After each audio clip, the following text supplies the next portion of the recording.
get started. So, Oh, you're wearing the t-shirt. yeah. Okay. Welcome back to New to Hill Country. We're here today with Cody Sipos, and we're going to be talking a little bit about saunas and homebrew saunas and things like that. Fun stuff. Give a little shout out to the SPG Texas. SPG Texas. We got our cool swag here now. We got our full logo. And I am repping Element, who just sent us these shirts. So, It's pretty cool. yeah, if you haven't checked out Element yet, you deserve to be better hydrated. Cody, you've had some Element. I have, yeah. Solid, yeah. Good product. In fact, I'm drinking right now. Mm. We were thirsty today. Yeah, it's got their 3 new flavors. Those are, we're adjusting. We're seeing which ones people like. I've at first I was honestly not super into the spicy ones. I was like, why spicy, sort of. But I feel like I'm drinking the spicy ones all the time now. Like, I don't know. They just seem, and honestly, they seem to kind of, almost kind of hit the spot better lately. I don't know. Like, it seemed to really like kind of nail it. Like, and yeah, been enjoying it. I've been having chocolate almond tea every morning with my coffee, and it's like nice salty chocolate, like mocha coffee. So Yeah, I it's don't. been really good. She let me have that, and I don't like coffee. So like, I try coffee like once a year at least to like, cause I'm like, everybody likes coffee. I hate being the guy that, I don't like being a stick in the mud about stuff. I was a vegetarian for a very long time, and it is the thing I didn't like about being a vegetarian was that I was constantly stopping other people's dinner plans. That's what bothered me. And I didn't like that. I didn't want to be that guy, kind of.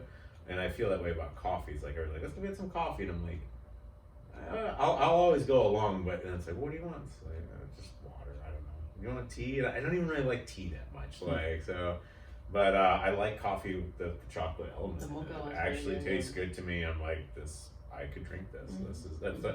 That is so unusual for me. I never said that about coffee anything really. So that was like, It's like salty hot chocolate, like iced chocolate. something like that. Yeah, I was like, I didn't really taste the coffeeness of it Right. that much, and maybe if you get me over my coffee aversion, that would be interesting.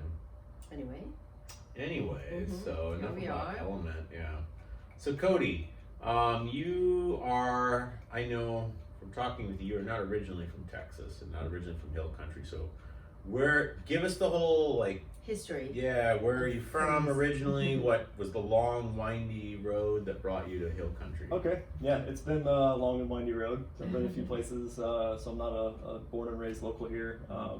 Originally from the Midwest, grew up in a small town outside of Indianapolis. Close enough to the city where it was a suburb, you know, you could be in the city pretty quick, and go a couple miles the other way and you're in the middle of cornfields. So Nice. have a nice spot there to grow up, good small town, real quiet, so. I bet you spent a lot of time in cornfields, right? You know, I always, Probably there was a job, the first job you could get as a kid was detasseling corn, which is a Midwestern thing where you go out there and apparently it's horrible work, and I always wanted to make some money and thought that'd be really cool, and just never got around to it, but that was always one of those first jobs, detassel corn. I don't know if I've ever, like, I'm from Iowa, I don't know if I've ever walked into a cornfield. Like, I can't even remember once, or maybe when we're out hunting or something, you maybe go around the perimeter, but you never go through it, sort of, like, I don't Yeah, never got around to it. corn everywhere, but like, it's like, yeah. So sorry, yeah, you were. Yeah, so yeah, born and raised there, went to school there. In high school, I actually went to a boarding school in northern Indiana. It was a military boarding school, and that'll probably lead into kind of some other stuff later, but yeah. So that's why you're totally messed up. That's a good part of it, yes, yes. Fair enough. Met a lot of great people, very worldly school there. It's called Culver Cool. Military Academy. Old history there, really cool place. For a small town Indiana guy, I met people, I think they had 40 countries maybe at the time, something like that. That's awesome. In a very small rural Indiana school. Sure. Really neat experience. So from there, went to an all-male college in Indiana.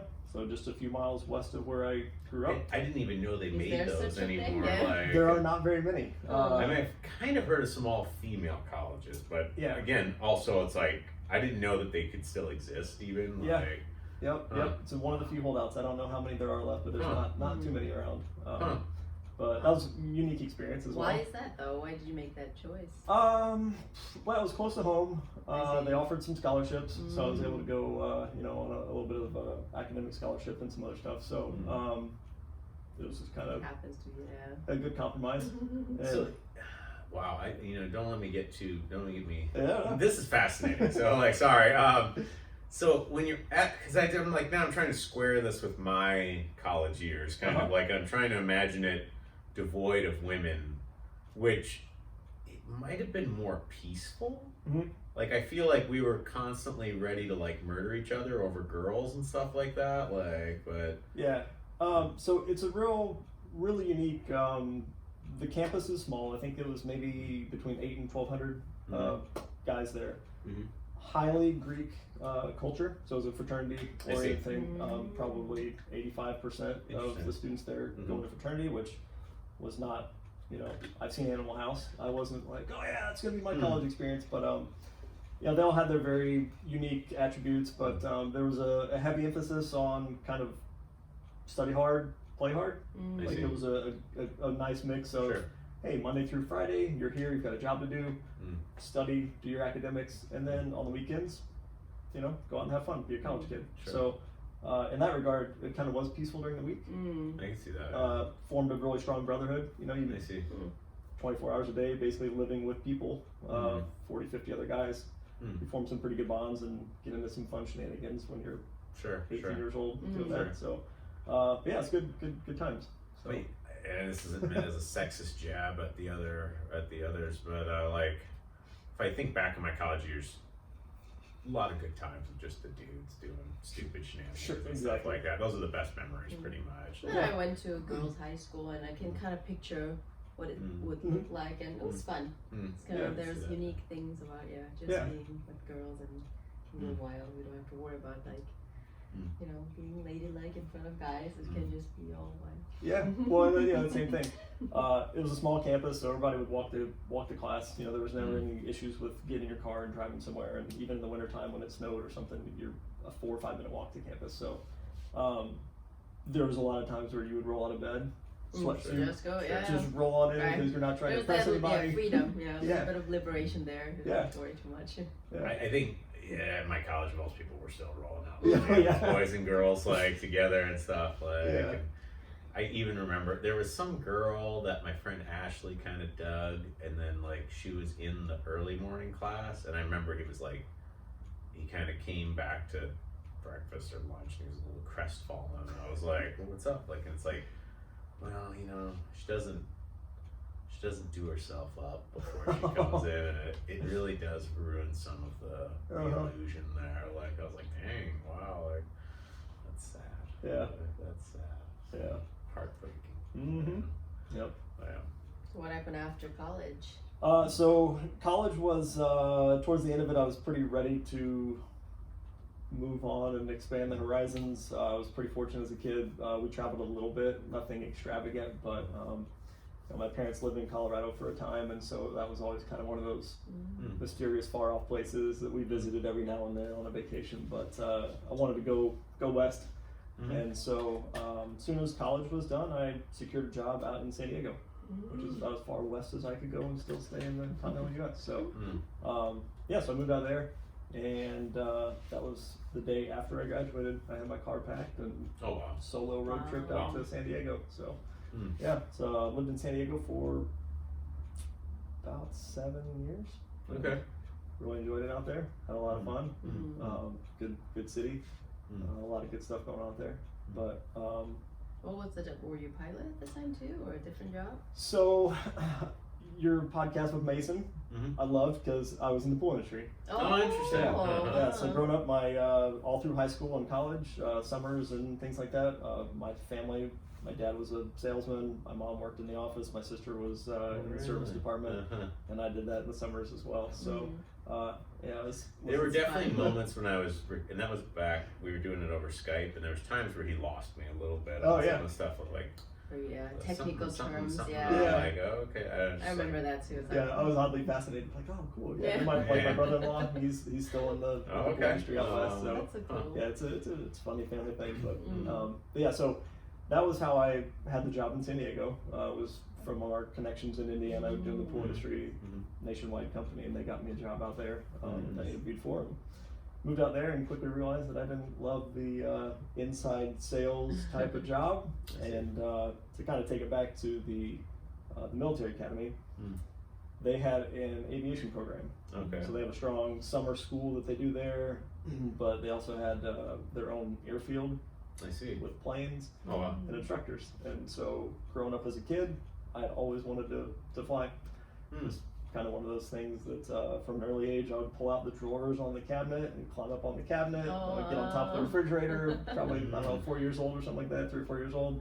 I would shimmy up the doorways, kind of do the thing and get up, and always just like to get up and get high and change the perspective a bit. So, so the military school had their aviation program, and learned to fly planes there, and then didn't really decide to go to college for that. So then in San Diego, I was doing the pool job and working inside, beautiful weather, all day long in the office. I said, there's got to be a better way. And there was actually a radio ad for helicopter pilots. And they said, hey, do you want to be involved in aviation? Do you want to do all these cool things? Come and be a pilot, learn about it tonight. And so, don't touch that dime. Yeah. Yeah. So they have a real cool production. You go out and, there's probably 100 people sitting out there on these folding chairs, and they fly in helicopters at night, and it's just, everybody's got eyes that are this big. It's the coolest thing in the world, And shortly thereafter, I decided not to go with that program. But fortunately, it was kind of like a pyramid scam.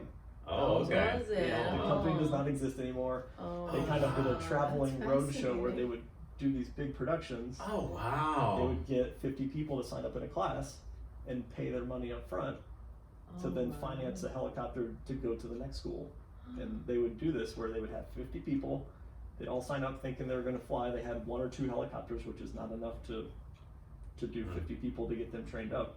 So they would take all their money, go to the next place, buy 1 helicopter so they could get 50 people over here to give them much money, and it all ended up folding in on itself and left a lot of people in a lot of debt. It was That just I have this weird kind of I guess fascination with pyramid schemes to some degree, like just like when you describe all that, and I think about the sheer challenges, you know what I mean, that is not easy money what they did. Do you know what I mean? That's extremely hard money, and of course people believe you're going to put on a helicopter show, in a helicopter class. Who in their right mind would try to make their money doing it that way? It's such a weird scam to come up with and be like, what we should do. Right. You know what I mean? That's such a bizarre crime at the end of the day, and I'm just sort of baffled by things like that sometimes. That's working, huh? It's sort of working for you. That's so weird. Yeah, and the interesting part was and this is, I'm not a business person in the traditional sense or anything, but the guy had bought the helicopters under one company, was leasing them to the other company. That was it was this whole kind of, everything was like a shell game. But for that much know-how, you would think he should be able to make plenty of legitimate money. Just kind of hey, franchise a McDonald's or something. Right. Sure. You've clearly got tremendous management skills here.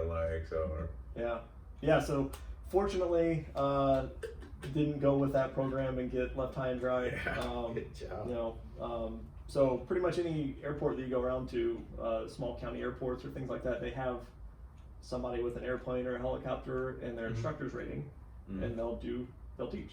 Okay. So some places are pretty small operations, some places are a little bit larger scale, and I found one that was just north of San Diego that was a little bit more established and a little bit bigger scale, and they had a pretty good reputation, great weather out there, good place. People came from all over to do their flight training there, so ended up doing all my ratings there, and got out of the pool industry. I had a great boss who was sympathetic to the cause, and he said, okay, man, if you got to leave a little bit early today, go ahead.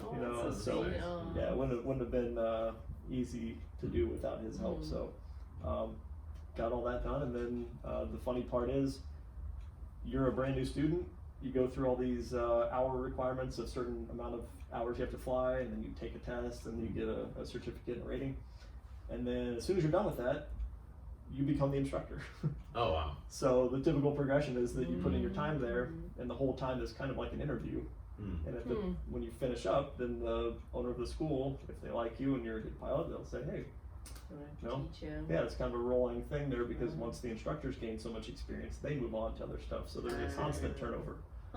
And so I was fortunate enough that once I finished up, I was able to get a job there and do the flight instruction for a while. That had to feel awkward though, the first day. Like, Yeah, it's, you know, especially when you look at the stuff that you're doing and you're like, wow, somebody trusts me with this $400,000 machine to go out and teach this person who doesn't know me but thinks I know what I'm doing. And yeah, there's definitely, you know, it's a constant learning curve. I mean, it's how long have you been teaching? We're Hours. going on 1 minute and 30 seconds right now. So you know, a testament to the school. They did a great job training all of us, and then, you know, great safety record and everybody. You know, for the potentials of danger there and flight instruction in general, it's actually quite safe. You know, surprisingly, not a lot of accidents really. That knowing what we know could happen. So. How long did you teach there as an instructor? So I was there for about a year and a half. Okay. Year and a half there, still living in San Diego, and then the next progression on from there, in the helicopter world, you typically go and fly tours, like in Las Vegas or some other places, Alaska. You go into like an EMS job potentially, where you fly the air ambulance, or oil and gas offshore. And at the time, none of the other ones were hiring. When I finished up with my 1,000 hours was the mark that we had to get at that time. Nobody else was hiring but offshore oil and gas, which was the last thing on my list of places I wanted to go or things I wanted to do.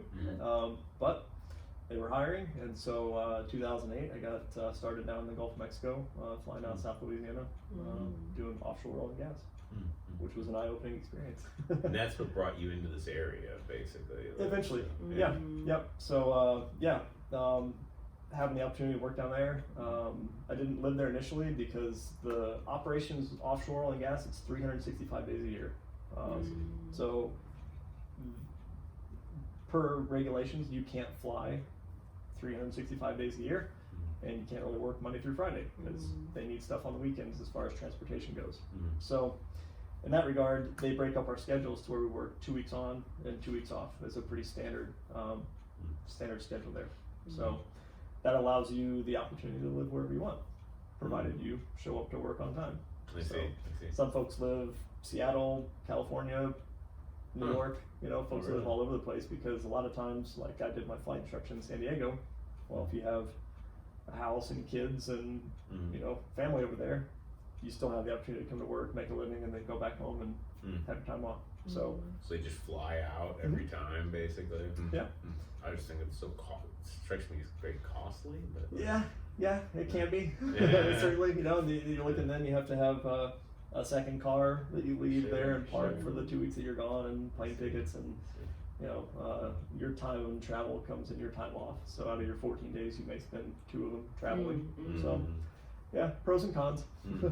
But you also don't have to uproot your family and move to South Louisiana. Which for some people is kind of a deal breaker. So I can understand that. Yeah. I don't mean anything against South Louisiana. Yeah. No, it just, not everybody wants to live there. Sure. Yeah. So why did you choose this area? So eventually, lived, so kind of to keep going on the storyline there, moved to Denver in 2010. Met my wife. She lived in Denver. I lived in San Diego, and went ahead and just moved out there because it was easier for me to move than for her to move. And then I took a job with the same company in an international assignment that was over in Nigeria. So I spent about 3 years working in Nigeria. Oh wow, with your wife? No, so that was an on and off schedule as well. So that was a 28 days on, 28 days off, since the flight was longer.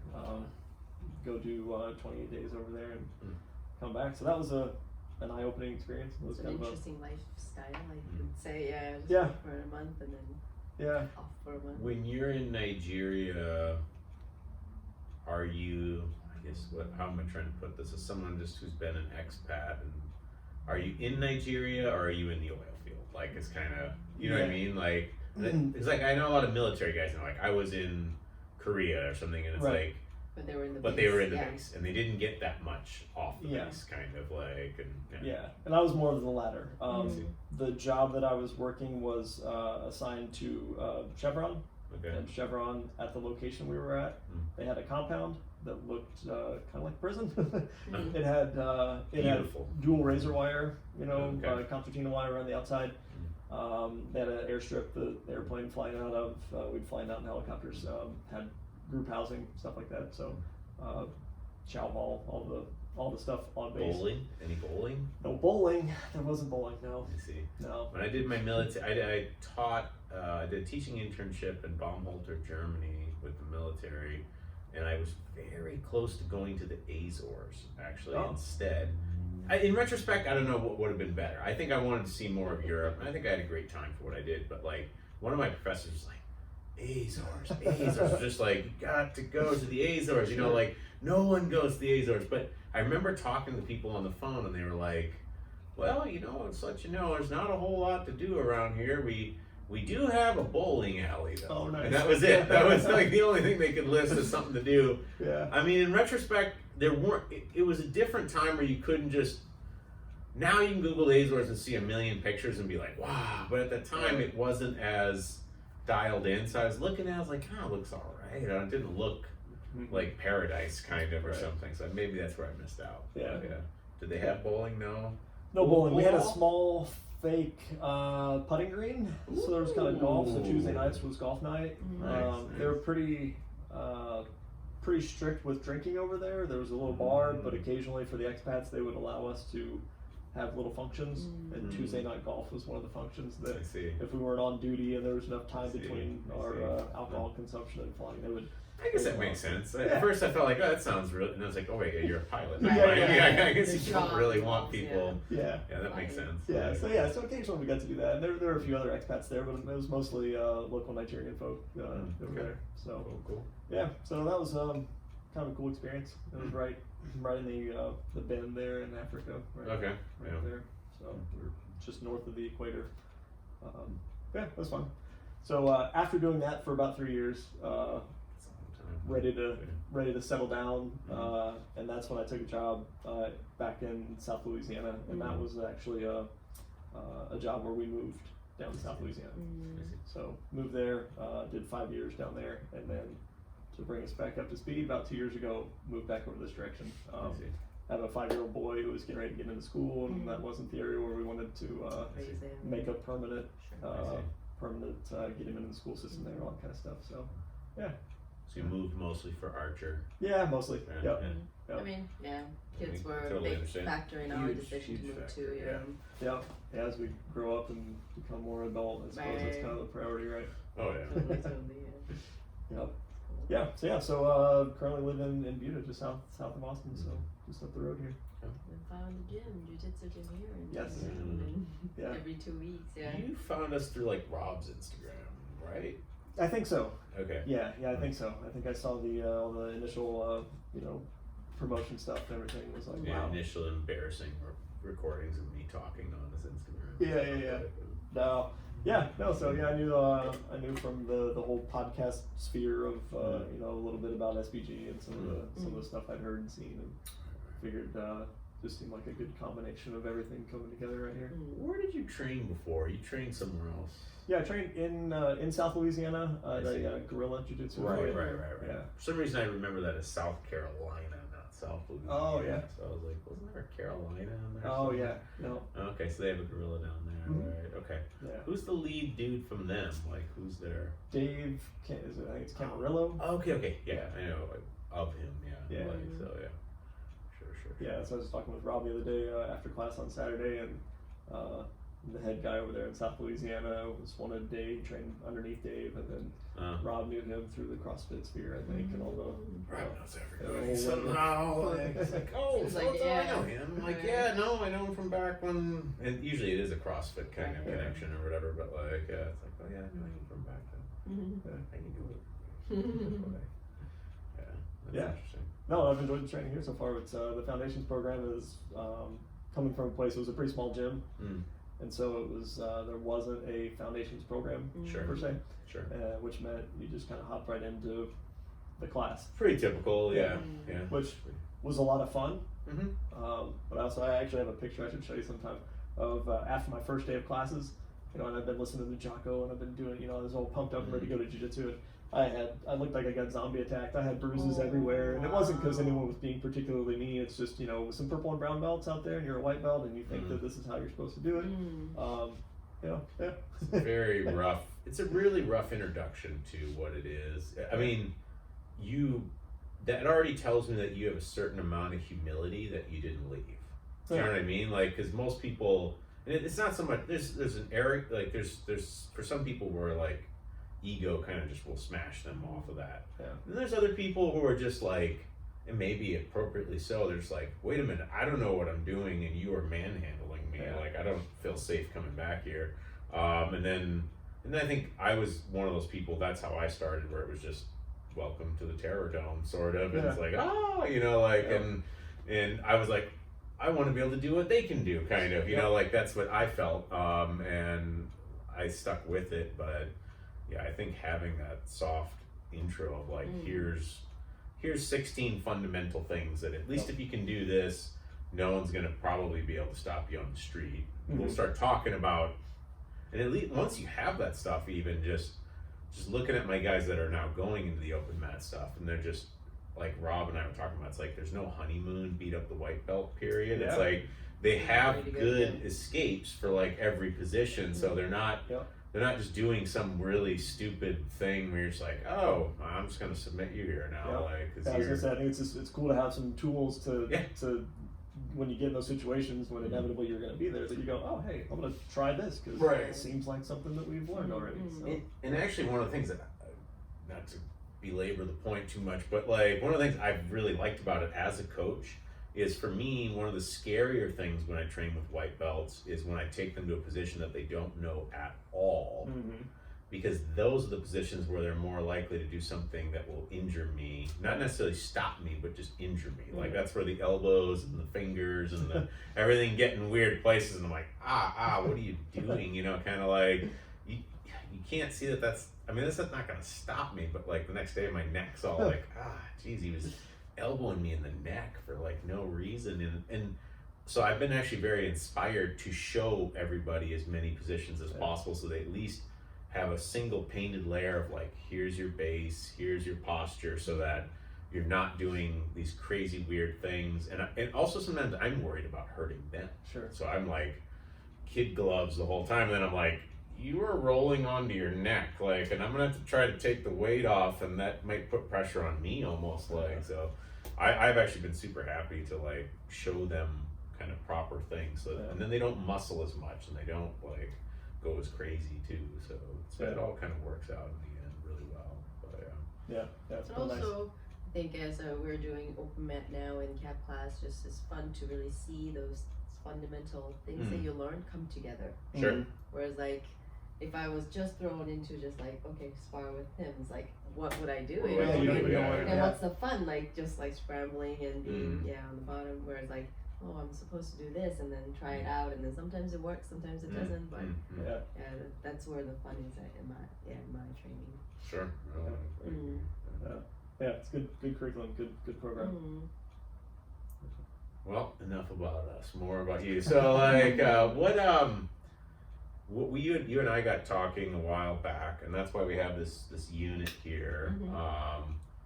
I talked about a sauna thing I had purchased online, and how much of an impact that had made for me, and then you just were like, I think I can make that. So like, just talk me through your side of it. I know my side of it at least, but like, well, I kind of mentioned before, I try to listen to as many podcasts I can, especially driving back and forth to work. You know, I get a 5-hour drive plus some other time, you know, that I can listen to podcasts. So I try to keep up on a lot of the health and wellness stuff, and I don't go too crazy on it, but definitely try to look for some of the low-hanging fruit.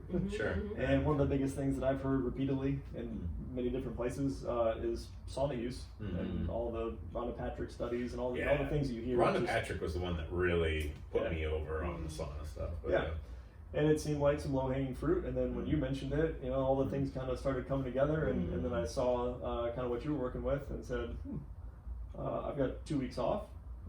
might try to do a little R&D and see if I can Sure. figure out how to do something like that. And yeah, this is what I've come up with. Still kind of a work in progress, but the fit and finish will improve as I get some ideas going. But as far as when you turn on the switch, the lights come on and it gets hot. Functionality It works. all Yeah. there, yeah. Yeah. So you know, after hearing your testimonial about it, I wanted to give it a shot, and I've been using it pretty much daily. Occasionally I'll use it twice a day when I have the opportunity. Me too. Yeah. It's a great way to start the morning, and then a great way to finish up the day. And it's funny how it kind of, in the morning it gets you going, and you feel great for the rest of the day, and then the evening it winds you down and you go to sleep great. So that's been my standout experience with this, and sorry, I should describe it for people that are just listening. So I had found out about this type of unit on the Healthy Rebellion with Rob Wolf's Healthy Rebellion. Someone had talked about this thing, this kind of cheap unit where you're basically just screwing in the red heat lamps that you could find at any Lowe's, Home Depot, or whatever. But it puts about 5 in a unit, and it kicks out good heat. I think what's my red light? There is a red light effect as well. yeah. But I was talking with Marty, who we just had on the show, and he was saying it'd be over 1,000 NM or something like that. But he was like, no, it definitely has like a real impact and everything. So there's different frequencies that do different things and stuff.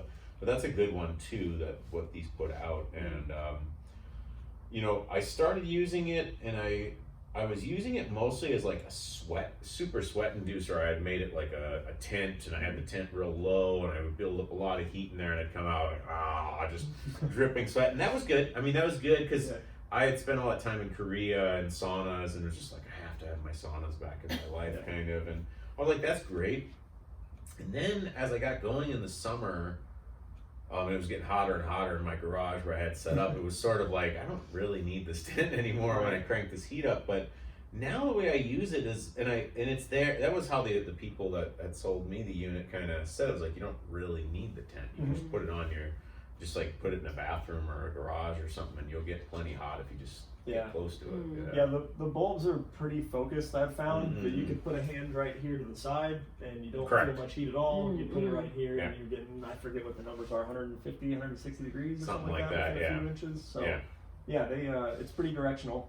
But and I started using it very localized. Someone was asking me about that the other day. Do you use it more general or localized? And it's definitely more of a localized thing. And I think that for me the biggest breakthrough was my knees. Last year about this time I had just a very minor kind of knee injury that just kept dogging me for the whole year. My knee would kind of pop, and I'd get like a Baker's cyst kind of thing behind the knee, a little meniscus problem, and I would just start heating up my legs with this every day, like 5 minutes. Just heat up the back of my legs. I just kind of get close to it and get them real hot, and I'd kind of rotate around a little bit, and I mean, I could just feel it. Like my knees they didn't feel tight and like all kind of locked up, and I have had no knees issues yet. I'll knock on something here, but it's been miraculous, kind of. Nothing short of miraculous in terms of like, and then just general recovery, 20 hours plus of jiu-jitsu and stuff, or I think I'm like 26 hours a week or something. I need that extra juice for recovery. Sleep, just regular sleep, is not enough.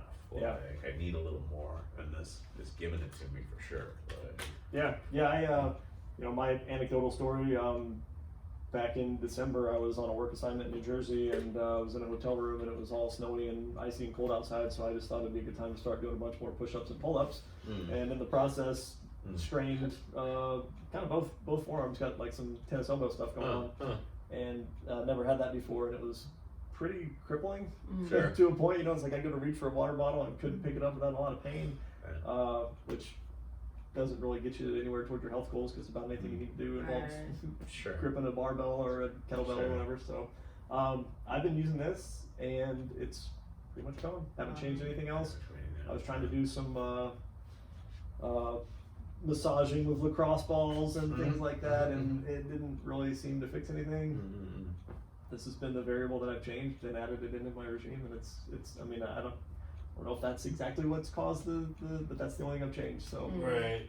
And like in total, this thing is like, I'd say maybe a $300 investment, right? Yeah. Like, and just, I know people that put in saunas, like full scale saunas, and I totally am jealous. But like, it's usually what, $1,000, I think is about as cheap as you could potentially go. Yeah. Next up from there, usually when I ask people, it's like 2, 3, or 4 or something like that. And like, you know, if you've got the money to spend and you've got the space, that's cool, I get it. But like, for the price and the space, the impact of this sucker is for real. Like, I feel like I'm getting a better sauna effect off of this than I did in Korea, where I was going into saunas, like full built saunas and everything, you know, like I don't know what it is. I'll let somebody else deal with the science on it. I'll call Rhonda, you know, but like, it's crazy. I'm like, I was getting a good impact from saunas and hot. When you go to Korea, in the bathhouse, there's, you know, like 3 or 4 different hot baths. There's a cold dip. There's, you know, like a couple different, you know, sauna type hot rooms, even maybe a wet sauna, maybe a dry sauna, maybe an infrared sauna. But I don't know, I still feel like I'm getting a better impact off of this, and it's weird. And then you mentioned, like, you know, it's good to spend a lot of money to get a good one, but because it's expensive, you tend to think maybe next year. Yeah. It was like, this one, you can just buy it now, and you can actually do it now. And probably because we have it in the garage, you do it every single day without, you know, break, and that's probably what's been working. I'm sure, just being able to just do it on command and not like have to, even in Korea, it was still like, I'd be gone for an hour and a half or something, you know, like, So try to catch it on my way home from work and like get in, and then it's like, oh, I gotta pick up the kids, you know, like kind of, it was tricky, you know, it was better, you know, more complete facilities and stuff. What I'm really stoked to see is John Frankel's the person, I always liked the hot tubs in Korea. He's the one that got me on the saunas and introduced me to Rhonda Patrick. And I'm really excited for when John comes here in October to see his take on this and what he thinks, because it is really crude by comparison. Absolutely. You know, like it's it's absolutely crude, but it's like, man, this is really getting the job done. Like, this is not nothing, you know. Like I don't know why I can't imagine wanting to invest unless we just hit the lottery or something, you know, like, and we just suddenly we're just millionaires. Fine, I'll invest in whatever, but like.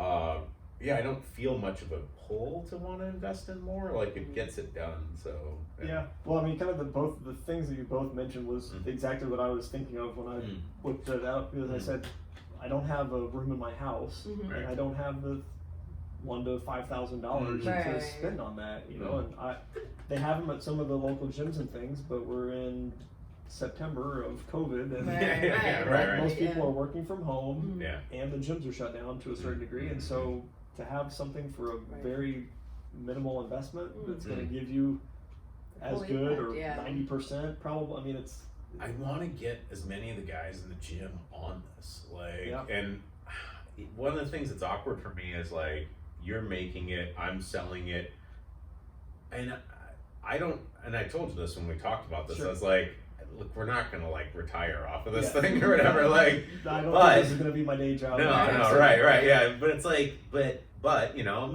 you should make something for what you're doing, and like, but at the same time, it's just like I want to get the sauna club going at the gym. We're like, because I'm already seeing it where just like we're training super safe and slow, but it's like, you know, we take extra care and all that, but still.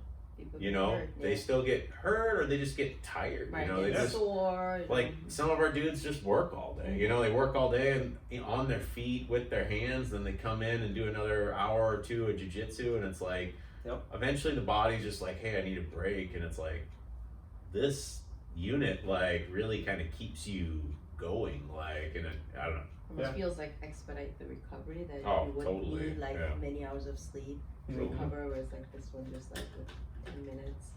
Yeah, and I'm no expert, but you know, Rob and Nikki just did their podcast on that, and they were talking about, you know, it's got even a cardiovascular effect, that it's getting the blood flowing, it's getting things moving, you know, it's it's such low hanging fruit. I'm pretty according to someone, I haven't listened to it, but according to his most recent podcast, I think he gave a shout out to me about this. He did, yeah. So like, and said like, well, I don't know, but he says he's getting that or whatever. Like, I was a little surprised somebody told me that, and I was like, yeah, no, I'm always raving about it, like, because.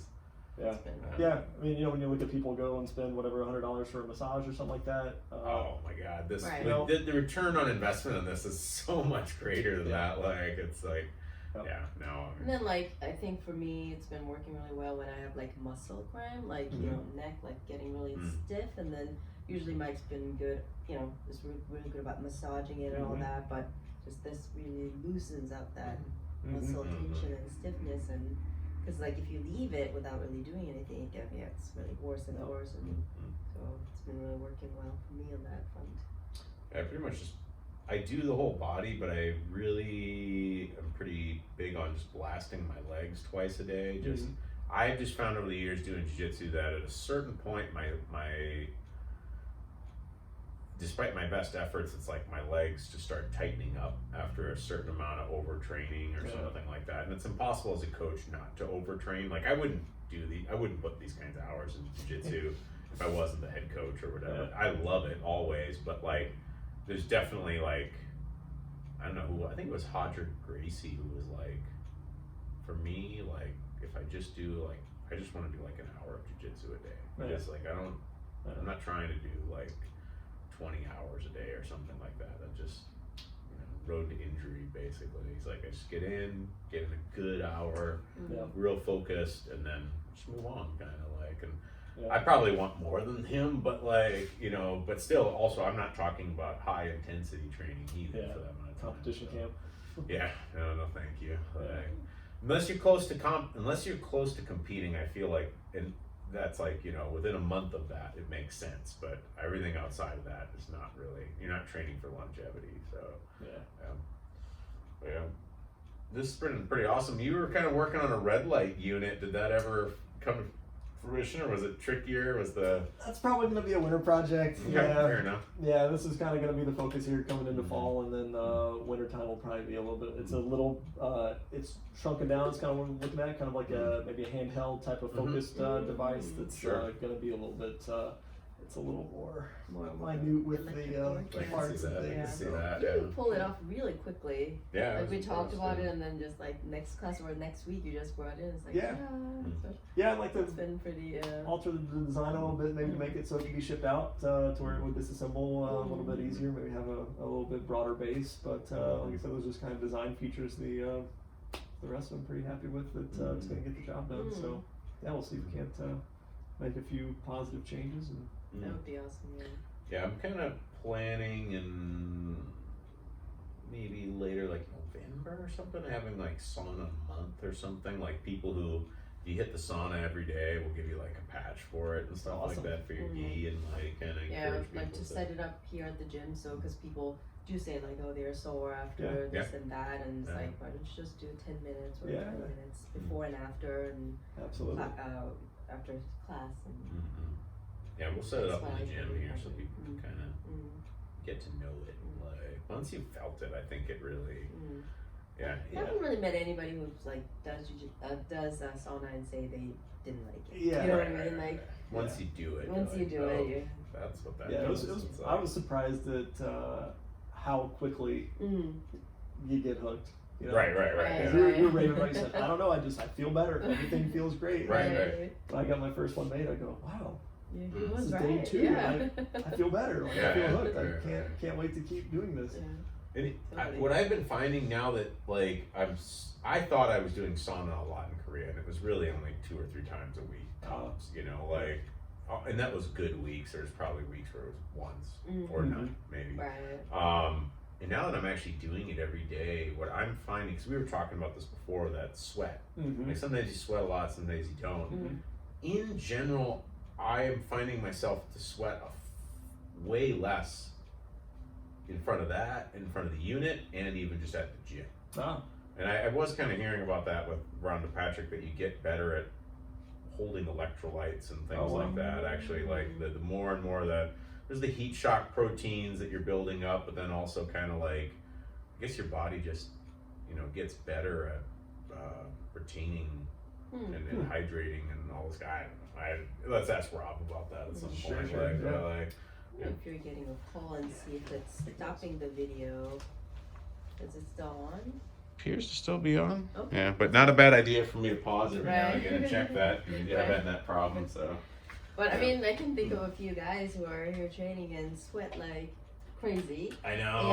And I don't mind, them sweating, but just like if it's a sign up there, dehydration and some body imbalance or whatever. Yeah. Oh, there's someone in particular that I want to Right. get him on the sauna. So yeah, I want to Let's kind of see. put him like He a sweats a guinea lot, pig and I'm like, let's see if dude, it works. Yeah. I bet we change your life with Right. the sauna. Like, Because I bet yeah, just, like, I'm sure he's like super dehydrated, sweating that Something, much yeah, with the something same to amount say, of workout yeah. that we do, like double the amount. So Yeah, it would probably be like transformative for him. Mm. Like he has something that needs I'm release excited or to. something. Yeah. Again, like Michael Hines, MD, talking I was over gonna say, here. I have no I'm just ready to idea. do it over here. Like, hey, it worked for me. Hopefully, it works for Yeah. you. Give it a shot. Let me know. No, I think, I'd like to get, I'd really like to get a few more of those guys to really get. We need to set it up and kind of get the protocols, like bring your towel, bring your this, like we get a chair and stuff, and and then I make sure. can disinfect every time. Yeah, Spray, yeah. But it should be good. Once people see it, I think that will be a big change. But yeah, I think we should probably call her here. Like, Yeah, Sauna that's a good talk place, is yeah. it's good having you on, Cody. We'll try to get you Yeah. on again. Absolutely. One of my future plans for the podcast is to try to start grouping people, like different people. So, because like there's ways that I drive, ways that she and I drive a conversation. But like if we get you on with like Maggie or something, for example, like I have no idea what Maggie asks you. You know what I mean? Sure, Like, she yeah. may, single Right. out something else that you Yeah. say that I don't even. I'm just like, yeah, whatever. Stop talking. Yeah. Give me my chance to talk again, sort of. Like, that's good. Yeah. But no, I'm really curious to do that. But yeah. Anyways, good times. Yeah. Thanks for the Yeah. opportunity. Great, yeah. Keep it real, folks out there.